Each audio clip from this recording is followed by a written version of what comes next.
And because Angrysnowboarder VIP runs everything, we didn't do a poll with them this month because mainly I brain farted after dropping too many product review videos and doing live streams.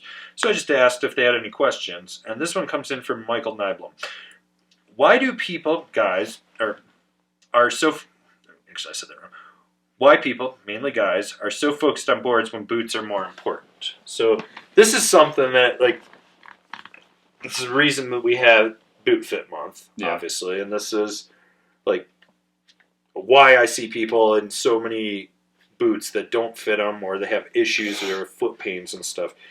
And people always seem to be hung up on boards. Yeah. What's your perspective on this question? Basically, I think the simplest way to boil this down is you buy boots with your brain and you buy a board with your heart. You buy a board that you get and develop an emotional connection to in one way or another. For the most part. There's certain people out there who are like, well, this one fits my needs best. That's the one I'm going for. But I think there's a majority of people out there, and I mean, this is why you see stuff that's overhyped, that, like the DOA. The DOA is my number one selling model. And literally none of us in the shop have ever pulled that board for somebody and said, hey, check out the DOA. And it is our number one selling model. Because people develop an emotional connection to that board. Skate Banana. And Skate Banana. That's another great Never Summer Prototype 2. Yep. Like all these boards out there that were never good, but they had just the right marketing behind it to build this emotional connection to their viewership and to the customer, that they'd go in and like decided that that's the one they want. That's the one that they really want. That's the board that makes the most sense for them. That's the board. Where boots, that's not a thing. You don't go in there and go, those are the boots. These are the ones I really need. Like, you go in there to get fit, you buy a boot with your brain. So it's not as entertaining. It's not as it doesn't have that allure to it, basically. So you buy a board with your heart and you buy boots with your brain. That's I can agree with that. But what I think it is the snowboard media as a whole has just done a bad job with educating people on boot fit. Sure. And how important it actually is. So people come in and they're just like, yeah, it feels like my shoes, and boom, out the door. Yeah, that's a huge part of it too, for sure. I think people don't want to spend the time to really dial in their fit and really figure out what works for them, what boots are, like what brand has a fit for their foot, the aftermarket insole, all that stuff. I think that's the issue. And I think people get so caught up in board technology. Reverse camber. It's going to do this. Magna traction. It's going to do this. Hybrid camber. Rocker. Fucking cam rocker. You know. Fucking. And you don't get, like, and they, like, all the marketing behind all of that and what snowboard media has done, like, pro models. It was boards. It wasn't, I mean, sure, there's plenty of pro model boots out there. But for the most part, like, for the pro model thing is the board. It is. That's the primary. I've only ever bought pro model. one set of pro model boots. I bought the Northwave Kevin Jones. The same pro model boot that if you've been snowboarding for 20 to 30 years, you owned. Everybody that has been snowboarding 20 to 30 years has owned a set of Kevin Jones Northwaves. It's also the boot that destroyed my foot. Yeah, it was one of the worst boots I've ever owned. I had some, and they were terrible. You had them too? I had some Northwave Kevin Jones. Yeah. Were yours the all black ones? Mine were like the all black leather ones that had like the gray like pipe stitching on them. That's the ones that came out the year after the. I had the flat black ones.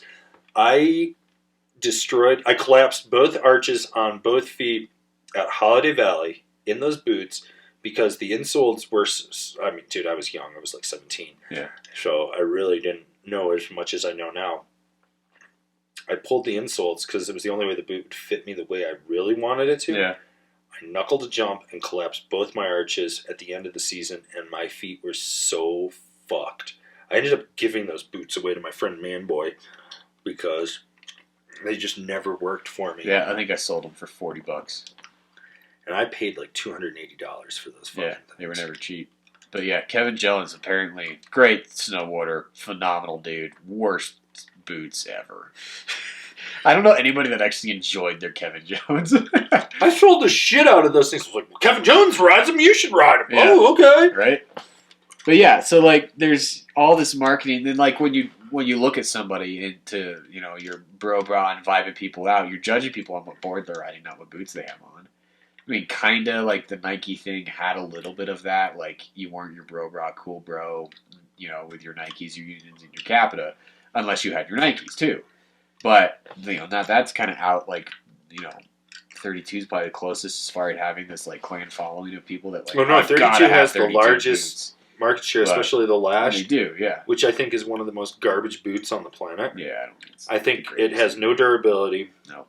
It's too soft, but it's got a cult following. I mean, It does have a cult oh following. my god! When I worked at the shop you're at, I probably sold no less than like 200 pairs of Lashed in a season. Yeah. Every year. Yeah, it's crazy how many Lashes sell. Right. So there's a few of those out there that, yeah, you get your buddy comes in and says, "Oh, I'll get 32s." Like, "Oh, I read the Lash. Like, definitely get the Lashed." But that's like kind of the only one. I mean, for the most part, like Boots doesn't have that nearly as much, but Boards does. And I think a lot of that also comes down to the fact that, like, for the most part, 99 times out of 100, somebody can walk in and I can pull down literally 10 boards for them and go, "You're going to be happy with any of these." Yeah. And you can't do that with a boot.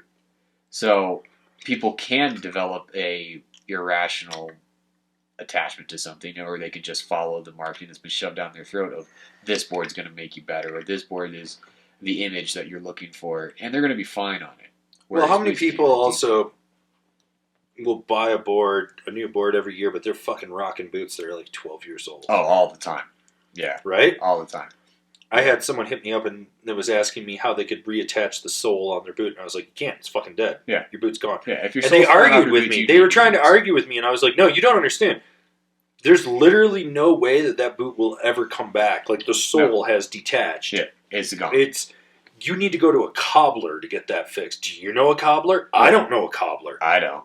Like, what are you gonna do? Go out into fucking Pennsylvania Dutch fucking so they country nail and your soul back to your find an Amish cobbler to put it back together for you? Yeah. It's not gonna happen. No. And if your boots are old enough that the soles are falling off, you just need new boots. Like, deal with it. Yeah. And you think I like having to pay almost $450 for a pair of boots every year? No. Yeah. Sometimes I have to buy 2 Exactly. or 3. Like, I have 3 pairs of Thraxis right now. Yeah.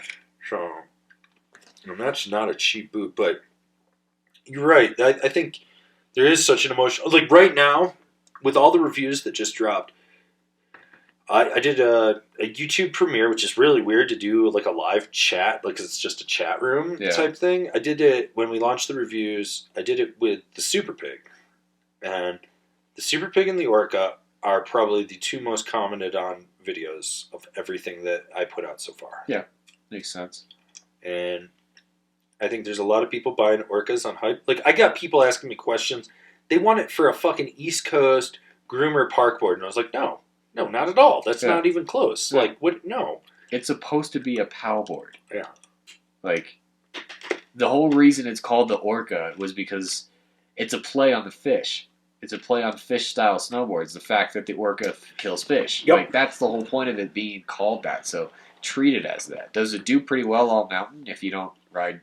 It does. Gnarly hardback? Yeah, it does, for sure. But it's still the priority of it is still a POW deck. Like, that doesn't change. And the Super Pig is more the all-mountain deck. Yeah. And I was reading on a snowboarding forum, this guy, and he was like, yeah, so I've got, I'm buying an Orca and a Super Pig. And I was like, Jesus Christ, there's so much overlap between the 2 of them. Yeah, you really don't need both of those. You don't need both of them. He's like, yeah, this is what this one's going to be for, and this one's going to be this. And I was like, or you could just buy the Super Pig, and it'll do literally everything the Orca does, and you can ride it on a groomer better. Yeah. Like, just, yeah.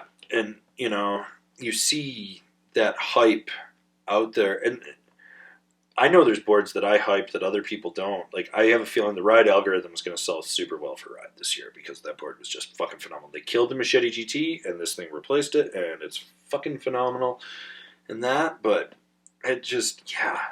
Like, you see these boards, or like the lumberjack is a classic example of Yeah. something that just it built a cult following that just grew and grew and grew, and now everyone's on it. And Yeah.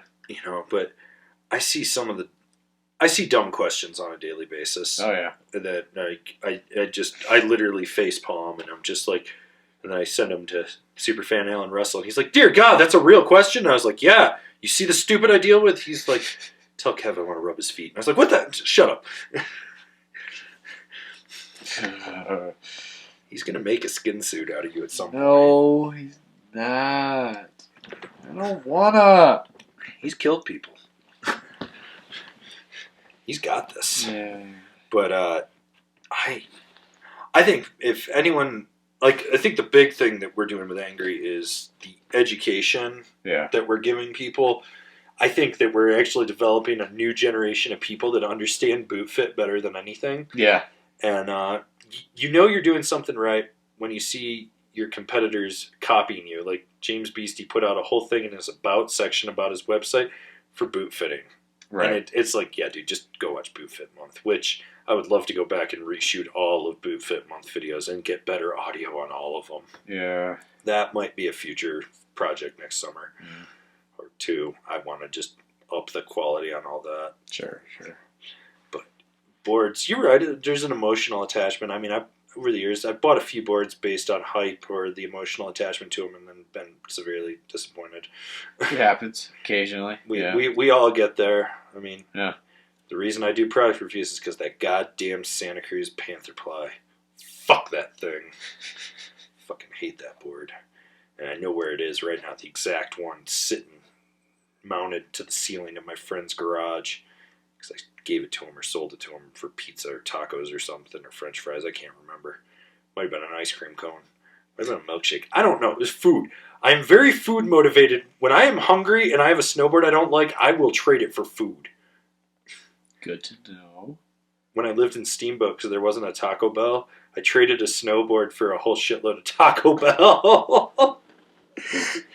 Well, at least it'll last for a while. You don't have to eat all what's in it if you didn't want to. I think I scarfed it all down and got the Taco Bell stomach and was like, blew the toilet up. Sure. Oh, Steamboat. Such an interesting time in my life.